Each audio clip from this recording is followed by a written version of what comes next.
ये global warming या heat wave ही नहीं है जिसकी वजह से हम अपने घरों तक महदूद हो गए हैं, बल्कि ये एक तवील सिलसिला है जो मेरे ख्याल से या तो तहत साली में तब्दील हो जाएगा किसी साल, और किसी साल की सैलाब की शक्ल अख्तियार कर लेगा। और पिछले चंद सालों में अंदर हम देखें तो ऐसा हुआ है। आप भी तबाहियां आए हैं, उससे बहुत तबाही मचाएगी। हम क्या समझते हैं कि क्लाइमेट चेंज जो है ना वो सिर्फ हमारी ज़राअत शायद 4.5 अरब का नुकसान हुआ है हमारे लास्ट ईयर। हमें जितने भी नेचुरल डिजास्टर्स हैं, लाइक हम सुनामी की बात करते हैं या हम स्टॉर्म की बात करते हैं, तो आप ये देखिए कि कराची में या अगर हम बेल्ट पे देखें तो जहाँ जहाँ मैंग्रोव है वो एरियाज हमेशा सिक्योर है। ठीक है, उनका रीजन ये है कि ये एक बैरियर है। भाई गवर्नमेंट तो जंगलात खत्म कर रही है, गवर्नमेंट बिल्कुल कर रही है, और इसके साथ साथ आप देख रहे हैं पिछले चंद सालों से कैंपेन्स भी बहुत चल रही है, प्लांटेशन कैंपेन जो पर्सनली। अच्छा, वो कैंपेन भी मतलब मुझे ऐसा लगता है कि बहुत सी कैंपेन जो होती है वो फंड के लिए होती है, फंड्स मिलते हैं के UNDP के फंड आ रहे होते हैं, और वो फंड लेके वो कैंपेन अपनी जगह चली जाती है, तो फंड कैंपेन होती है असल में। आप छत को यूटिलाइज करें रूफटॉप गार्डनिंग के लिए, उसको किचन गार्डनिंग के तौर पे करें। लेकिन इससे दो फायदे, एक तो आपकी जो जब आप छत पे कोई भी प्लांटेशन करते हैं तो आपकी जो फर्स्ट फ्लोर होता है उसका 2 डिग्री टेम्परेचर डाउन हो जाता है। ये हमारी अपनी रिसर्च प्रूफ बात करता है। प्लस ये है कि आपको हर चीज फ्रेश मिलेगी, घर की मिलेगी, ऑर्गेनिक होगी हर चीज। मैं आपको ये कहूंगी कि इस वक्त आप अमरूद लगाइए, चीकू लगाइए, अपने घरों में बादाम लगाइए, इमली लगाइए। जंगल जलेबी खत्म हो गई है, जंगल जलेबी लगाइए। हमारे बच्चों को नहीं पता कि जंगल जलेबी क्या चीज है। MFM प्रोडक्शन इसमें आपको पेशकश करता है कि हम बच्चों की टीम बनाए, हम बच्चों को लेकर चलते हैं मैंग्रोव के जंगल, बिल्कुल, और हम लोग मानते, तो आप इसमें हमारे साथ हम हर तरह से आपको सपोर्ट करें। ठीक है, हर तरह से हम बच्चों को हर तरह का सेक्शन देने में, उनके हाथ से प्लांट लगवाने में हम आपके साथ हैं। हम ये चाहते हैं कि बच्चों को, हमारी यूथ को ये इस एनवायरनमेंट की इम्पोर्टेंस पता चले। बिस्मिल्लाहिर्रहमानिर्रहीम। MHA स्पीक्स पे MFM प्रोडक्शन के तहत मुस्तफ़ा यूसुफ देवी आपसे मुखातिब है। कराची के अंदर मौसमियाती तब्दीली पूरे पाकिस्तान में है। कराची में जो हालात इस वक्त पैदा हुए हैं उस वाले से हम आज बैठे हैं यहाँ पे। ख़ास तौर पे जो गुज़श्ता दिनों जो गर्मी इस वक्त मई जून में आई है उसमें बहुत ज़्यादा हमारे यहाँ हलाकतें भी हुई हैं, और अब वो मई जून के जो एक सुकून था कि छुट्टियाँ होती थी और बच्चे बाहर निकलते थे और पिकनिक होती थी, उसके बजाय अब घरों में कैद होने पर मजबूर हो गए हैं लोग मौसमियाती तब्दीली की वजह से। इस हालत में यहाँ ज़हमत दी है डॉक्टर कंवल को। आप CEO हैं एनवायरनमेंट एंड मैंग्रोव प्रोडक्शन की। उसके अलावा भी एक बहुत तवील तारुफ है आपका, इतना सारा तारुफ अगर मैं लेके बैठूँगा तो शायद हमारी उसी में गुफ्तगू निकल जाएगी। डॉक्टर साहब अस्सलाम वालेकुम। सबसे पहले आपका शुक्रिया कि आपने हमें वक्त दिया MHA स्पीक्स को। हमारा मकसद यही है कि हम कुछ ऐसे टॉपिक्स पर बात करें और संजीदा बात करें जिस पर अमूमन हमारी मीडिया बस थोड़ी सी सरसरी बात करता आगे निकल जाता है, तो इसलिए आपको यह ज़हमत दी है मैंने अपने स्टूडियो में। कराची के अंदर और पाकिस्तान के अंदर पूरे मौसमियाती तब्दीली एक बहुत बड़ा इशू बन गया, और वो जो एक कॉन्सेप्ट था कि गर्मियों की छुट्टियां आएंगी और हम अपने नाना नानी दादा दादी के आ जाएंगे घूमने फिरने, अब वो घरों तक कैद हो गए। तो इसकी क्या वजूहत है, तब्दीली क्यों हुई इतनी ज़्यादा? सबसे पहले तो मुस्तफा साहब बहुत शुक्रिया इतने हॉट टॉपिक को इस वक्त हाईलाइट करने के लिए, क्योंकि इस वक्त ज़रूरत हमें ये है कि हम बेसिकली ये फिनोमेना जाने कि क्लाइमेट चेंज है क्या। क्योंकि बहुत सारे ऐसे लोग भी हैं जो डेली कन्वर्सेशन में हमारे आते हैं कि वो समझ नहीं पा रहे कि बेसिकली ये बाकी कोई चीज़ है। वो कहते हैं कि जिस तरह ये आया है ये खुद ब खुद वक्त के साथ साथ ख़त्म होता चला जाएगा, लेकिन क्लाइमेट चेंज जो है वो एक ऐसी दर्दनाक कहानी की सूरत अख्तियार करता जा रहा है डे बाय डे, और जिसका भी आपने तस्करा किया कि ग्लोबल वार्मिंग या टेम्परेचर का राइज होना, और बच्चों की जो हम सोचते थे कि छुट्टियाँ जो हैं वो जाएंगे घुमाएंगे, तो ये सारी चीज़ें जो है ना ये एक हकीकत है, और ये इस स्टोरी का स्टार्ट है। इसका इख्तिताम क्या होगा ये बहुत ख़तरनाक सूरत हाल इख्तियार कर जाएगा, और सिर्फ ये ग्लोबल वार्मिंग या हीट वेव ही नहीं है जिसकी वजह से हम अपने घरों तक महदूद हो गए हैं, बल्कि ये एक तवील सिलसिला है जो मेरे ख्याल से या तो तहत साली में तब्दील हो जाएगा किसी साल, और किसी साल की सैलाब की शक्ल अख्तियार कर लेगा। और पिछले चंद सालों में अंदर हम देखें तो ऐसा हुआ है। देखिए आप भी तबाहियां आए हैं, उससे बहुत तबाही मचाएगी। हम क्या समझते हैं कि क्लाइमेट चेंज जो है ना वो सिर्फ हमारी ज़राअत शायद 4.5 अरब का नुकसान हुआ है हमारे लास्ट ईयर। हाँ, और यही मैं आपको कह रही हूँ कि ये टेम्परेचर चेंज तो वो है ना जो आप फील कर रहे हैं, आपको नज़र आ रहा है। बहुत से ऐसी चीज़ें हैं जो आप फील नहीं कर रहे, लेकिन आइंदा चंद सालों में यानी 4-5 सालों में, मैं बहुत ज़्यादा भी नहीं कहती, आप उसके नताइज को स्पेस करने के लिए आपको तैयार रहना है। और देखें ये हीट वेव का आना ये क्यों है, हमने क्या किया, हमने इंडस्ट्रियलाइजेशन और अर्बनाइजेशन, हम ये दो बातों पे आज बात करेंगे, क्योंकि क्लाइमेट चेंज का बेसिस ताल्लुक ही इनसे बनता है। कि इंसान ने जहाँ इंडस्ट्रीज़ लगाई वहाँ घर से वहाँ तक पहुँचने के लिए उसने मोटर व्हीकल्स का सामान शुरू कर दिया, तवागारी की इब्तिदा हो। अब इब्तिदा क्या हुई कि हमने कार्बन एमिट करना शुरू कर दी, और फिर हमने सबसे बड़ा काम क्या किया कि वो चीज़ जो कि हमें कार्बन डाइऑक्साइड एब्जॉर्बर थे, हमने उनको ख़त्म करना शुरू दरख्त ख़त्म कर दिया हमने, ठीक है। अच्छा, सिर्फ यही नहीं बल्कि उसके बाद क्या किए कि हमने ये सोचा कि हम तो बहुत ही प्रोडक्टिव है और हमने नेचर से लड़ना शुरू कर दिया। बेसिकली ये नेचर की जंग है, और नेचर की जंग में नेचर ही हमेशा जीतती है, हम नहीं जीत सकते। और एक नेचर का जो फिनोमिनल है ना कि वो जब अपनी चीज़ आपको देती है तबाहकारियों के साथ, तो लेते वक्त भी वो वही तबाहकारियाँ निकालती है। अब है क्या, जैसे आपने ये कहा, तो देखिए हमने कार्बन डाइऑक्साइड के एब्जॉर्बर्स को ख़त्म कर दिया, और यहीं तक नहीं हमने महदूद रखा, बल्कि हमने उस पर घर बनाने शुरू कर दिए, इंक्रोचमेंट शुरू कर दी। हमारी साहिल पट्टी पे जो मैंग्रोव्स थे हमने उनको तबाह किया, ठीक है, और उनको हम अच्छा यहाँ मैं इंटरप्ट करूँगा थोड़ा सा। आप ये मैंग्रोव हम देखने वालों को चाहते हैं, मैंग्रोव कितनी अहमियत है जो मैंग्रोव के दिन रात की हमारी इस पूरे इन्वायरमेंट जिससे हम गुफ्तगू कर रहे हैं। देखिए एनवायरनमेंट के लिए ना मैंग्रोव जो है, जैसे हमारे लिए प्लांट्स लंग्स का काम करते हैं, तो मैंग्रोव लंग्स तो है, इसके साथ साथ एनवायरनमेंट के लिए ये लिवर का काम करते हैं। तमाम जो कार्बन डाइऑक्साइड है उनको ये प्योरीफाई करते थे, मतलब ये अपने अंदर एब्जॉर्ब करते हैं, और 4 से 5 गुना टेरेस्ट्रियल प्लांट्स के मुकाबले में 4 से 5 गुना इनकी कैपेसिटी ज़्यादा है, ठीक। यानी आप ये समझ लें कि अगर एक दरख्त आप लगाते हैं मैंग्रोव पर और एक आप कोई टेरेस्ट्रियल प्लांट दूसरा लगाते हैं, तो वो 5 टाइम ज़्यादा कार्बन डाइऑक्साइड को एब्जॉर्ब करे। अब आप का अच्छा, एक तो ये, दूसरा ये है कि हमें जितने भी नेचुरल डिजास्टर्स हैं, लाइक हम सुनामी की बात करते हैं या हम स्टोन की बात करते हैं, तो आप ये देखिए कि कराची में या अगर हम बेल्ट पे देखें तो जहाँ जहाँ मैंग्रोव है वो एरियाज हमेशा सिक्योर है, ठीक है। उनका रीज़न ये है कि ये एक बैरियर है आपके दरमियान, एक बैरियर है आपके और नेचुरल। आप अमूमन जो जिक्र होता है जब भी बात होती है, मुझे जैसे साइंटिस्ट को नहीं पता इस बारे में कुछ भी, मैं उसके बात करो कि वो साहिल पट्टी पे होगा, तो क्या हम जैसे मैं इधर रहता हूँ अपने एरिया में कुछ है मार में, इधर हम लगा सकते हैं? देखिए आप हर जगह मैंग्रोव लगा सकते हैं बेसिक, लेकिन मैंग्रोव को हम कोस्टल बेल्ट तक ही महदूद रखते हैं, लेकिन ये बेसिकली फ्रेश वाटर है, ठीक है। मैंने अपने घर के बाहर लगाए हुए हैं मैंग्रोव, आप लगाइए मैंग्रोव्स लगाइए। हमने अभी लियारी पे पूरी एक बेल्ट बनाई है मैंग्रोव्स की, क्योंकि लोगों का यही कॉन्सेप्ट तो हमें रिड्यूस करना है। लोगों को नहीं पता, वो सोचते हैं कि ये सिर्फ वहीं तक है, तो वहाँ तक इसलिए है कि वो उनकी रीजनरेशन कैपेबिलिटी है कि वो वहाँ पर थे, वहीं पर रीजनरेट होना शुरू हो गए।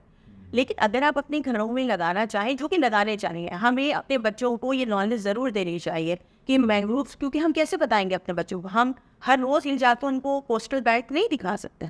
तो आपके पास एटलीस्ट एक स्पीशी, एक जो इसकी वैरायटी है जिसको हम स्पीशी कहते हैं एविसीनिया मेरिना, जिसको ग्रे मैंग्रोव्स कहा जाता है, और ये बहुत यानी इतना बड़ा टॉपिक है कि आपका एक पॉडकास्ट की मिनट। मैं तो मैंग्रोव पे चले हम आगे बात करेंगे, लेकिन अब जो मौसमियाती तब्दीली पे बात कर रहे हैं इस वक्त ख़ास तौर पे दो चीज़ें बहुत अहम हैं। कराची की तनाज़ुर पर बात करें, एयर पॉल्यूशन बहुत ज़्यादा है, बिल्कुल। हमारे पास व्हीकल्स बहुत ज़्यादा बढ़ गई हैं, हमारे पब्लिक ट्रांसपोर्ट नहीं है हमारे पास, उसकी वजह से हर घर में मोटरसाइकिलें और गाड़ियों के कम्बार है जी।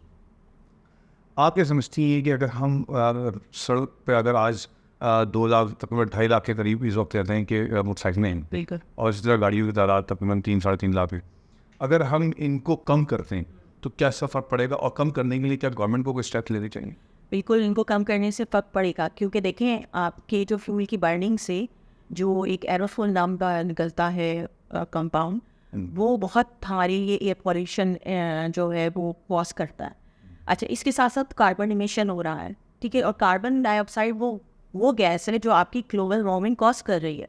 तो अगर अभी आपके ज़्यादा हम दूर ना जाए, कोविड का ज़माना देख लेते हैं। कोविड ने क्या किया था, हर एक को अपने घरों में तक महदूद किया, आपकी व्हीकल्स रोड पे से गायब हो गई, ओजोन जो डिप्लीट हो रही थी वो रिकवर होना शुरू हो गई। यानी सिर्फ आपकी एक काम बंद करने से, इंडस्ट्रीज बंद करने से और प्लस व्हीकल्स का बंद होना, उसने क्या किया कि पूरी नेचर को रिवाइव करना शुरू कर दिया। तो कार्बन डाइऑक्साइड का रिवाइवल या कार्बन डाइऑक्साइड का एब्जॉर्प्शन उसी सूरत में मुमकिन है जहां हम ये स्टेप तो करें, लेकिन इसके साथ साथ हमें गवर्नमेंट को इस बात पे एग्री करने की ज़रूरत है कि आप प्लांटेशन करें, बट साइंटिफिक मैथ। हमारी गवर्नमेंट तो जंगलात खत्म कर रही है, वो तो गवर्नमेंट बिल्कुल कर रही है, और इसके साथ साथ आप देख रहे हैं पिछले चंद सालों से कैंपेन्स भी बहुत चल रही हैं, प्लांटेशन कैंपेन जो पर्सनल लेवल। अच्छा, वो कंपेन भी मतलब मुझे ऐसा लगता है कि बहुत सारी कंपेन जो होती है वो फंड के लिए होती हैं, फंड्स मिलते हैं, बाबा के UNDP के फंड आ रहे होते हैं, और वो फंड लेके वो कंपेन अपनी जगह चली जाती है, तो फंड कंपेन होती है असल में।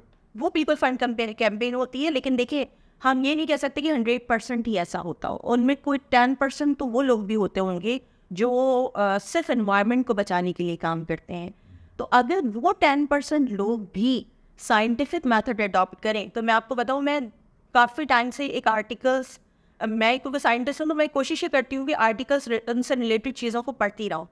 अभी एक इंडिया में एक रिसर्च आर्टिकल आया है जिसमें उन्होंने ये कहा कि इंडिया की और साउथ अफ्रीका की और वेस्ट ईस्ट अफ्रीका की 90% प्लांटेशन कैंपेन फेल हो गई, और उसका रीज़न उन्होंने क्या दिया कि selection of wrong species, selection of wrong site in wrong season. और हमारे यहाँ ये तीनों काम हो रहे हैं। मतलब रिसर्च बेस कोई ना- नहीं हो रहा, बस हम अलर्ट अब हम चले जा रहे हैं। बिल्कुल, हमें ये नहीं पता कि हमारी ज़मीन की सिर्फ रिक्वायरमेंट क्या है। मैं उस रिक्वायरमेंट को नहीं देख रही हूँ, मैं ये देख रही हूँ मुझे ये पसंद है ना इस ज़मीन पे लगाना, मैं वो लगाऊंगी। नहीं, हमें इस वक्त अपनी साइंटिफिक इंजीनियरिंग की ज़रूरत है, अपनी ज़मीन पे हमें इस वक्त डिज़ाइनिंग की ज़रूरत है। और नेचर ने, क्योंकि हमने नेचर को ख़राब किया ना, तो हमें नेचर पे सोल्यूशन ही है। अरे बस अभी एक कौन सा मुल्क था, रिपोर्ट हम पढ़ रहे थे जिन्होंने जंगलात अपने बसाए, जी, नाम अभी उनका मैं पढ़ा था, उन्होंने मतलब बिल्कुल चेंज कर दिया एनवायरनमेंट अपना। टोटली चेंज कर दिया, और उसमें उन्होंने ना सिर्फ चेंज किया बल्कि मेरे ख्याल से विद इन 2 years उन्होंने ये चेंज लेकर आए हैं। और उस 2 years में उन्होंने, देखिए उन्होंने रिवाइवल किस तरह से किया, उन्होंने किया साइंटिफिक मेथड्स को यूज़ करके। उन्होंने वही स्पीशीज जगह के लिए, मैं बार बार ये जो इसलिए आपकी पॉडकास्ट में कहना चाहूँगी कि ये वो चीज़ें हैं जिनको हम सुधार लेना तो हम अपने एनवायरनमेंट को मोर देन 50% ठीक कर देंगे। और ऐसी बात नहीं है कि हम ये कहेंगे it will take various years, yes 5 to 6 years, हम 2 सालों में भी वो काम कर सकते हैं। अच्छा, एक आम आदमी है, मैं मेरा घर रेफरेंस करें, मैं समझता हूँ कि यार मैं अपने घर के बाहर कुछ ऐसे दरख्त लगाऊं जिससे मेरे घर में कम से कम जो गर्मी है वो कम हो जाए। बिल्कुल। तो वो आप क्या सजेस्ट करेंगी, कौन से दरख्त हैं जिसको मैं प्रेफर करूँ अपने घर के? देखिए, घरों के दरख्त के लिए ना हम कोशिश ये करते हैं कि हम ज़्यादातर फ्रूट ट्रीज और फ्लावरिंग की बात करें।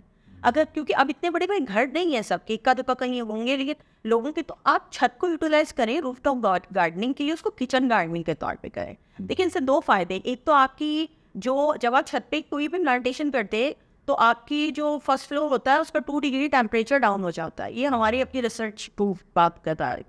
प्लस ये है कि आपको हर चीज़ फ्रेश मिलेगी, घर की मिलेगी, ऑर्गेनिक होगी हर चीज़। नहीं तो हम मलिर नदी की घर हुए, हम नरीदा नहीं खा रहे, मलिर नदी से जो आ रहा होता था वो टोटली आप हैवी मेटल को इंटेक कर रहे हैं। अच्छा, और इसमें हम अभी जो ये चाहते हैं कि लोग जो ज़्यादातर लोग जाएं अमलताज की तरफ, और ख़ास तौर पे थ्रेटेंड स्पीशीज़ की तरफ जाएं। देखिए हमारे यहाँ से लसूड़ा ख़त्म हो गया, वो दरख्त बनता था एक ज़माना था, ख़त्म हो गया। अच्छा, इसके अलावा हमारे पास एक बूटी होती थी जिस उसमें हम वो छीलते थे और उसको खट्टी खट्टी से होते थे, उसको लोग खाते थे। कटारे? नहीं, कटारे तो इमली हो गई ना, वो नहीं, इमली नहीं, इस वक्त मुझे उसका बिल्कुल ही नाम याद नहीं है। बहरहाल वो इस तरह के दरख्त। अच्छा, इसके अलावा जो अभी सजेस्ट कर रहा हूँ मैं, तो मैं आपको ये कहूँगी कि इस वक्त आप अमरूद लगाइए, चीकू लगाइए अपने घरों में, बादाम लगाइए, इमली लगाइए, जंगल जलेबी ख़त्म हो गई है, जंगल जलेबी लगाइए। हमारे बच्चों को नहीं पता क्या जंगल जलेबी क्या चीज़। बादाम तो हम दे रहे हैं बच्चों को, ये भी नहीं पता कि जंगल जलेबी छुट्टियों में बादाम के लिए इकट्ठा मारा करते थे और तोड़ते थे, ज़मीन पे गिरी हुई है, उठा के धो के खा लेते थे। ये सारा हम नेचर्स के साथ जुड़े रहते थे माशाल्लाह। एक ज़माना था कि घरों में, घर इतना भी बड़ा हो, मेरा एक प्लानिंग होती थी कि हमारे बड़े बूढ़े जो होते थे वो कहते थे यार ये घर के साइड में एक दरख्त होगा, मतलब ये प्लानिंग में होता था। और वो दरख्त भी कौन सा लगाते थे, वो बरगद लगाते थे, पीपल लगाते थे, ठीक है, क्योंकि वो एक तो वो बहुत घना होता है, दूसरा उसकी इतनी बड़ी कैनोपी होती है। और देखिए ट्री का जो रूल है कि जितनी उसकी कैनोपी होगी रूट्स उतनी ही होंगी।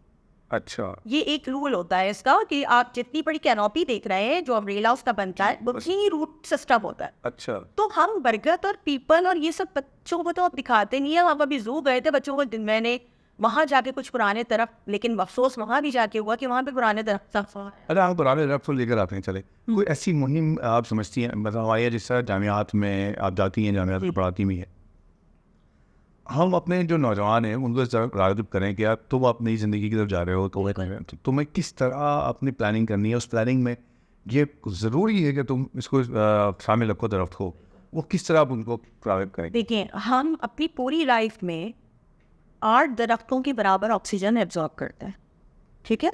एक इंसान अपनी पूरी लाइफ में 8 ट्रीज़ की ऑक्सीजन इनहेल कर रहा है, तो क्या उसका ये फ़र्ज़ नहीं बनता कि वो एटलीस्ट 8 दरख्त तो लगाए? तो मैं बच्चों को ये ज़रूर मैसेज देती हूँ हर जगह कि बेटा आप जो भी कर रहे हो, अपनी रिस्पॉन्सिबिलिटी ये ले लो कि आपको ज़िंदगी में अपने नाम के 8 दरख्त लगाने हैं। फिर आपके पेरेंट्स भी हैं, आप अगर सदका, क्योंकि सदका जारी है, आप 8 अपने माँ बाप के लगा दो, 8 अपनी वालदा के नाम का, 8 अपने वालिद के नाम का लगा दे, तो मेरे ख्याल से एक बच्चा इतने आराम से कर सकता है और ये टोटल 24 ट्रीज़ बनते हैं।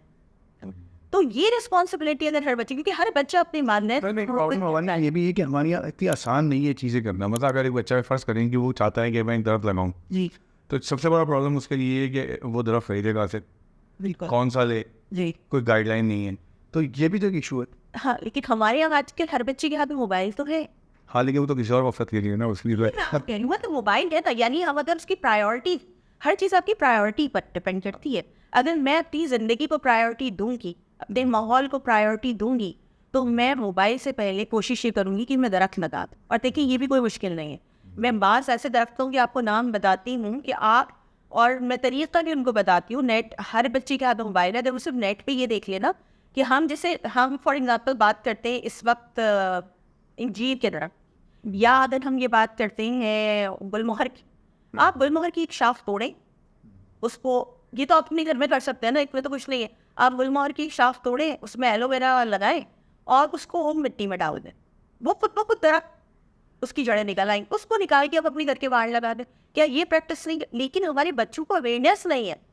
हम ये चाहेंगे कि आपकी इस मुहिम में आप ये अवेयरनेस दें, छोटे छोटे सेशंस हों जिसमें बच्चों को आम से दरख्त लगाने का तरीका बताएं कि भाई एक टहनी तोड़नी। हम जो बचपन में हम जो पढ़ते थे, हम जब हम पता नहीं आज मुझे नहीं पता कोर्स है कि अपने बच्चों से पूछूंगा मैं, तो मेरे बच्चे भी माशाल्लाह बड़े हो गए, तो किताबों, उर्दू की किताबों फर्स्ट पे कहानी, दरख्त कहानी, जी, आओ एक दरख्त लगाए, इस तरह के पूरे सब्जेक्ट होते थे, वो एक आपकी तरगीब होती थी, बच्चे की तरबियत होती थी, बच्चा सोचता था इस बारे में। आज पता नहीं, मुझे नहीं पता कि ये है अब या नहीं। नहीं, मैं मेरे बच्चे तो अभी छोटे हैं, मैं अभी देखती हूँ उनको, तो देखिए उनके यहाँ सब चीज़ें हैं, लेकिन उनके यहाँ रोबोटिक्स तक है, लेकिन उनके यहाँ प्लांटेशन नहीं है। और मैं उनके स्कूल में भी जाके कई दफ़ा ये बात कह चुकी हूँ कि एटलीस्ट आप वंस अ वीक एक पीरियड रख लें जिसमें बच्चों को बागवानी सिखाइए। जब तक आप उनको इन्वॉल्व नहीं करेंगे ना, बच्चों को मोहब्बत नहीं होगी। हम आजकल बच्चों को बुक्स की लोड में रखते हैं, हम कहते हैं ये पढ़ना है, पढ़ना नहीं है, हमें सीखना है। अगर मैं हर जगह स्कूल में या एक पीरियड रख दिया जाए, एक ऐसा टीचर रख दिया जाए जो किचन गार्डनिंग जानता हो, आपका बच्चा स्किल्ड हो जाएगा।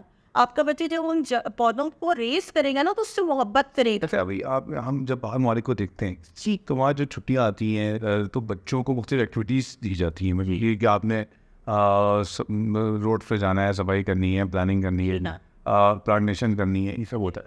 हमारे यहाँ ये नहीं है मौसम, चलो वन डे एक्टिविटी है, ठीक है, साल में एक दफ़ा किसी ने कर दी तो कर नहीं कर। बिल्कुल। कोई ऐसा आपकी तरफ से हम बच्चों को, हम MFM प्रोडक्शन के तहत, ठीक है, MFM प्रोडक्शन इसमें आपको पेशकश करता है कि हम बच्चों की टीम बनाएं, हम बच्चों को लेकर चलते हैं मैंग्रोव के जंगलात बिल्कुल, और हम लोग मानते हैं, तो आप इसमें हमारे साथ ताउन। हम हर तरह से आपको सपोर्ट करें, ठीक है, हर तरह से। हम बच्चों को हर तरह का सेक्शन देने में, उनके हाथ से प्लांट लगवाने में हम आपके साथ हैं। हम ये चाहते हैं कि बच्चों को, हमारी यूथ को ये इस एनवायरनमेंट की इम्पोर्टेंस पता चले। और जब तक आप किसी चीज़ की इम्पोर्टेंस नहीं बताएंगे ना, तो, और सिर्फ बच्चों को नहीं, मैं तो कहूँगी पेरेंट्स को भी इन्वॉल्व करें, उनके साथ साथ पेरेंट्स को भी लेके आए। वो बच्चों को मारते थे, क्यों मारते हैं? क्या करो, तो मिट्टी से खेलती रहो, मिट्टी से खेल। सब उनको भी मोहब्बत करना सिखाएंगे एनवायरनमेंट। आजकल तो पेरेंट्स, एक ज़माना था पेरेंट्स कहते थे जाओ तो मिट्टी में खेलो, सेहत बनेगी। अब तो कहते बेटा बस छुई हुई हो तुम दूर रहो। उसका भी रीज़न है ना, अब हर चीज़ तो कंटामिनेटेड हो गई है। अब मैं बच्चों को, मैं भी बाहर नहीं निकलने देती हूँ, लेकिन मैंने उनको इन्वायरमेंट से मोहब्बत करना ज़रूर सिखाया है। हमारे बच्चों को नहीं पता था, लेकिन दिया उनको ये शऊर दिया कि आपकी भी एक छोटा सा इंसेक्ट भी आपका फ्रेंड भी हो सकता है, आप उसको मारेंगे नहीं। आपका कौन सा एनिमी है इंसेक्ट, आपका कौन सा फ्रेंड है, ये बच्चों को बताएं। मैं हमेशा निसाब में पढ़ाने के खिलाफ हूँ, मैं सिखाने की फेवर करती हूँ। बच्चा पढ़ता है, हमारे यहाँ अगर 8 पीरियड है ना तो 8 के 8 रिटर्न पीरियड है, आप उसको हाफ कर दें ना। फिर भी आपने जब पिछले दिनों हम बात कर रहे थे इस जून जुलाई की, अभी हम अभी हाल की बात करते हैं, जी जो अभी वाक़यात हुए हैं आपके नज़रों से गुजरे होंगे, जी इसमें बहुत ज़्यादा इंतकाल हुए लोगों के गर्मी की वजह से, बल्कि खबरें आई कि सड़क किनारे लाशें मिली हैं कराची के अंदर, बिल्कुल मतलब लावारिस लाशें बहुत सारी मिली हैं। बिल्कुल और इसमें भरे हुए थे। ये आइंदा साल आना है, मतलब ये पहली दफ़ा नहीं हुआ है हमारे यहाँ, हमारे इससे पहले हो चुका है काफ़ी दफ़ा, और कहते हैं कि 2050 तक तो हम बिल्कुल एंड पर चले जाएंगे। ये हमारी जो पोजीशन होने जा रही है, तो फौरी तौर पर स्टेप्स, मैं कहता हूँ फौरी स्टेप्स लेने हैं, और हम बिल्कुल क्राइसिस की तरफ चले गए हैं, धमाका होने वाला है। उससे बचने के लिए आप क्या सजेस्ट करती हैं? फौरी स्टेप्स प्लांटेशन कितनी तेज़ी से? और शऊर के साथ, तेजी आप दिखाए ना दिखाए, आप शऊर दिखाइए। इसमें ये हो सकता है कि हम कहें कि कराची यूनिवर्सिटी, IIT या दीगर जो जामियात हैं, प्राइवेट यूनिवर्सिटी, हम इसको मिला के पकड़ा मुहिम शुरू करें। इस वक्त हमें बल्क में लगाने हैं प्लांट्स, हमें ये नहीं करना कि हमें 1 दिन 2 दिन लगा के छोड़ते हैं। इस वक्त हमें अर्बन फॉरेस्ट्री पे कंसंट्रेट करना है, और वो टोटली हमारे यहाँ ऐसा मेथड हो। देखिए अभी कुछ दिन पहले अर्बन फॉरेस्ट बन रहे थे मियावाकी मेथड से। मियावाकी सस्टेनेबल मेथड नहीं है, कराची के लिए नहीं है वो मेथड। आपको अर्बन फॉरेस्ट्री चाहिए। अर्बन फॉरेस्ट्री में आपको बल्क में चाहिए प्लांट्स, क्योंकि आपको बल्क में ऑक्सीजन चाहिए, और बल्क में ही आपको कार्बन डाइऑक्साइड को एब्जॉर्ब करवाना है। क्योंकि ग्लोबल वार्मिंग का मेन कॉज इस वक्त आपके पास है कार्बन डाइऑक्साइड, और कार्बन डाइऑक्साइड को बेहतरीन तरीके से जो सिक्योर करता है या एब्जॉर्ब करता है वो प्लांट्स है। तो हमें इस वक्त तेजी से मुहिम चलानी है अर्बन फॉरेस्ट्री की, हमें तेजी से मुहिम चलानी है। राइट प्लेस सिलेक्शन होनी चाहिए हमारे पास, राइट स्पीसीज सिलेक्शन होनी चाहिए, नहीं तो हम दवाई की तरफ नहीं तो दवाई की तरफ। हम ये सोच रहे हैं ना, ये कैंपेन चला रहे प्लांटेशन की, यही हमारे अगेंस्ट हो जाएंगी, यही कैंपेन्स फेल हो जाएंगी। मैं बार बार ये कहती हूँ 90% फेलियर के चांसेस है। अगर आपने अभी आंखें नहीं खोली और आप साइंसी तरीकों पे नहीं आए, तो आपकी कैंपेन चलाने का कोई फ़ायदा नहीं है। आपको यही नहीं समझ में आ रही कि एक रोड साइड पर हमें कौन सा दरख्त लगाना है, हमें कहाँ। इसमें हम ये सजेस्ट कर सकते हैं कि गवर्नमेंट ऑफ पाकिस्तान जी। या कम से कम मेयर कराची, जी इसमें आप जैसे जो माहिरीन हैं उनके एक बोर्ड बनाए, बिल्कुल, वो बोर्ड डिज़ाइन करे कि कराची की ज़रूरत के लिहाज से हमें क्या प्लांटेशन करनी है। और कराची में भी रीजन्स है, Regions। इंडस्ट्रियल जोन अलग है, उसकी अलग प्लांटेशन है, प्लांटेशन है। यूनिवर्सिटी साइट्स अलग है, उनकी अलग प्लांटेशन है। आपकी जो ज़मीन है, आपका जो इन्वायरमेंट उसके लिहाज से लगा है, ठीक कोई फ़ायदा नहीं। ठीक है डॉक्टर, बहुत शुक्रिया आपका। मैं कम से कम ये ऑफ़र आपको करता हूँ अपने MFM प्रोडक्शन की तरफ से कि हम कोशिश करेंगे कि हम इदारों से रब्ता करें, जी। और आपकी मदद से हम कोई ऐसी मुहिम का आगाज़ करें यहाँ पर, और इंशाल्लाह हम इसको बाकायदा रिकॉर्ड करेंगे, अपने नाज़रीन के लिए लेकर आएंगे। आपकी आमद का बहुत शुक्रिया, आपने वक्त दिया, वक्त की कमी है हमारे पास। हम इंशाल्लाह किसी और मौजू के साथ दोबारा आपके साथ बैठेंगे। थैंक यू भाई, बहुत शुक्रिया, अल्लाह हाफ़िज़।